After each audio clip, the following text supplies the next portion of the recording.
جب لوگ ہرزہ سرائی کر رہے تھے تو کوئی کہہ رہا تھا محمد سید الکونین والثقلین والفریقین من عرب ومن عجم. 700 سال ہو گئے امام بوصیری کو دنیا سے گئے ہوئے، لیکن آج بھی ہمارے مجمع میں مولایا صلی وسلم کے قصیدے گنگنائے جاتے ہیں. کیوں؟ اس لیے کہ وہ ایک چٹائی پر بیٹھ کر کے ہی میرے مصطفیٰ کی شان بیان کیا. مولا نے امام بوصیری کو ہمیشہ کے لیے زندہ کر دیا، ہماری مجموع میں زندہ کر دیا.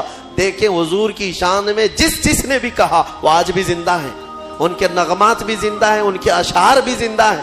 گستاخی کرنے والے آئے چلے گئے، کہاں ہے ان کا؟ ان کی گستاخیاں کہاں ہیں؟ نہیں ملیں گی تمہیں. لیکن ہر زمانے میں، ہر علاقے میں، ارے یہاں کرناٹک ہے آپ کا علاقہ، آپ کی زبان ویسے تو کنڑ ہے یا ہندی ہے یا جو بھی ہے، آپ کو عربی سے کیا تعلق ہے؟ عربی جانتے بھی نہیں ہو. لیکن جب کبھی کوئی مولا یا صلی وسلم دائماً ابدا پڑھتا ہے، سمجھ میں کچھ نہ آئے، ہاتھ بھی باندھ لیتے ہو، گردن بھی جھکا لیتے ہو. کیوں کرتے ہو؟ اس لیے کہ یہ عشق کی بولی ہے، عشق کی بولی ہے. اور ایک عاشق نے کہا تھا تنم فرسودہ جہاں پارا سے ہجراں یا رسول اللہ، دلم پجمردہ آوارا سے عصیاں یا رسول اللہ. فارسی کلام ہے، علامہ عبد الرحمن جامی کا لکھا ہوا ہے، لیکن جب ہم اردو والوں میں بھی پڑھتے ہیں تو گردنیں جھومنے لگ جاتی ہیں. کیوں؟ عشق کی بولی ہے، عشق کی بولی ہے.